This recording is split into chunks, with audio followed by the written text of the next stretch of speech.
নারায়ণগড়ের ঝড়ে প্রাণহানির পাশাপাশি দাঁতন ও মোহনপুর ব্লকের বিস্তীর্ণ এলাকায় বোরো চাষের ব্যাপক ক্ষয়ক্ষতি হয়েছে। শুক্রবার রাতে প্রবল ঝড়ে বিঘার পর বিঘা জমির ধান গাছ নুইয়ে পড়েছে। চাষিদের দাবি, বর্তমানে ধানের শীষ বেরোনোর সময়। এই প্রতিকূল পরিস্থিতিতে ফলন মার খাওয়ার আশঙ্কায় কপালে চিন্তার ভাঁজ পড়েছে অন্নদাতাদের। পশ্চিম মেদিনীপুর জেলার দাঁতন 1 নম্বর ব্লকের আঙ্গুয়া অঞ্চলের ভেটি আমলা, শোলাখিয়া ও জামুয়া গ্রামে চাষিরা প্রাকৃতিক দুর্যোগে আংশিকভাবে ক্ষতিগ্রস্ত হয়েছেন। বৃষ্টির সঙ্গে ঝোড়ো হাওয়ার দাপটে মাঠের ধান গাছ মাটির সঙ্গে মিশে গিয়েছে। অন্যদিকে মোহনপুর ব্লকের একাধিক জায়গায় গাছ উপড়ে পড়ে বিদ্যুৎ সংযোগ বিচ্ছিন্ন হয়ে যায়। দীর্ঘক্ষণ অন্ধকারে ডুবে থাকে এলাকা। ঝড়ের এই জোড়া ফলায় দিশেহারা হয়ে পড়েছেন দাঁতন ও নারায়ণগড় ব্লকের প্রান্তিক চাষিরা। রাত 10টার সময় যে ঝড় বৃষ্টি হয়েছিল তাতে আমাদের আঙ্গুয়া 5 নম্বর গ্রাম পঞ্চায়েতের 3টি গ্রাম জামুয়া, শোলাখিয়া, ভেটিয়ামলা খুবই ক্ষতিগ্রস্ত হয়েছে। চাষিরা যেভাবে কান্না করছে এই অবস্থা দেখে তাদের দুরাহ ব্যাপার হয়ে যাবে বাঁচার জন্য। আগের বছর শিলাবৃষ্টিতে প্রচণ্ড ক্ষয়ক্ষতি হয়েছিল, তারপরে এই বছরে এইভাবে প্রাকৃতিক দুর্যোগ যদি পরপর মারে তাহলে চাষিরা খুবই দুরাহ ব্যবস্থা হয়ে যাবে বাঁচার জন্য। আপনার নাম? আমার নাম চন্দন কুমার দে, বাড়ি? বাড়ি জামুয়া। প্রচণ্ড হাওয়াতে পাশের বাগানে গাছ টাছ পড়ে ভেঙে গেছে সব। প্রচণ্ড হাওয়া হয়েছে, দুর্বার গতিতে হাওয়া হয়েছে। আমাদের এই 5 নম্বর আঙ্গুয়া গ্রাম পঞ্চায়েতে আগের বছর এই শিলাবৃষ্টিতে প্রচুর ক্ষয়ক্ষতি হয়েছিল। তার ফলে এই বছরও চাষিদের এইভাবে জমির ধান শুয়ে গেছে। কি করা যাবে? আর পরবর্তী যদি এরকম হয় আমাদের আর কিছুই থাকবে না। কোথায় কোথায় হয়েছে? হ্যাঁ, এটা আমাদের এই 5 নম্বর এই সব এলাকাতে এইভাবে হয়েছে ক্ষয়ক্ষতি। আপনার নাম? আমার নাম শ্রীমন্ত গিরি, বাড়ি? বাড়ি জামুয়া।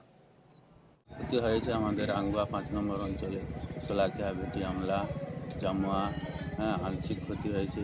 এই তো চাষের জমিনে এরকম পরিস্থিতি, এরপরে যদি আরও বার্তা এরকম হয় তাহলে তো মাথায় হাত পড়ে যাবে। আপনার নাম? বিশ্বনাথ দাস, গ্রাম? গ্রাম ভেটি আমলা। মা ওয়েলফেয়ার ফাউন্ডেশন নেশা মুক্তি ও পুনর্বাসন কেন্দ্র। বিজ্ঞানসম্মত আধুনিক পদ্ধতি ও অভিজ্ঞ চিকিৎসকদের দ্বারা চিকিৎসা ও কাউন্সেলিং করানো হয়। নেশার প্রবণতা থেকে বের হওয়ার জন্য চাই সৎ ইচ্ছা। এই নেশাসক্ত ব্যক্তিদের নানান সমস্যার সম্মুখীন হতে হয়। তারা চাইলেও এই পথ থেকে বেরিয়ে আসতে পারেন না, হতাশ ও একাকিত্ব বোধ করেন। তাদের ভুল পথ থেকে স্বাভাবিক জীবনে ফিরিয়ে আনতে আমরা বদ্ধপরিকর। মাদকাসক্ত ব্যক্তি পাগল নয়, খারাপ নয়, তারা শুধুই অসুস্থ। প্রয়োজন শুধু সঠিক চিকিৎসা। আপনার সন্তান কোথায় যায়, কাদের সাথে চলাফেরা করে, নিয়মিত স্কুল কলেজ যায় কিনা, অপ্রয়োজনে বাড়ির বাইরে থাকে কিনা, অস্বাভাবিক জীবন যাপন করে কিনা, আপনি যা অর্থ দেন তা সঠিকভাবে ব্যয় করে কিনা, পারিবারিক অশান্তির শারীরিক অত্যাচার, স্ত্রী পরিজনকে অকারণে সন্দেহ, অবিশ্বাস, কর্মক্ষেত্রে অবনতি, মাত্রাতিরিক্ত আর্থিক চাহিদা বেড়ে গেছে। তার মানে আপনার প্রিয়জন তীব্র নেশাগ্রস্ততায় বা মানসিক সমস্যায় ভুগছেন। নেশামুক্তি ও মানসিক রোগের নিরাময় ও কাউন্সেলিং কেন্দ্র এখন বেলদায়।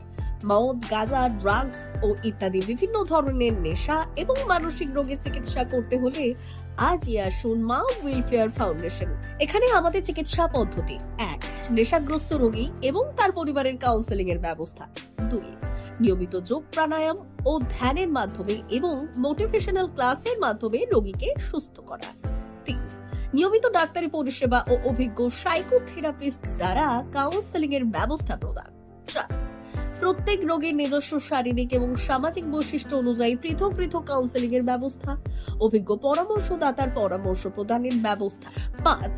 অনিচ্ছুক রোগীদের বাড়ি থেকে চিকিৎসা কেন্দ্রে নিয়ে আসার ব্যবস্থা করা হয়। বিশ্ব স্বাস্থ্য সংস্থা দ্বারা অনুমোদিত মদ, গাঁজা, ড্রাগস ও মানসিক রোগে চিকিৎসা করতে হলে আজই আসুন মা ওয়েলফেয়ার ফাউন্ডেশন বেলদা থেকে। যোগাযোগ করুন আমাদের সঙ্গে। Mobile number 9144587202। মা ওয়েলফেয়ার ফাউন্ডেশন, বেলদা, কেশিয়ারি মোড়, রেলগেটের কাছে, মোহাম্মদপুর।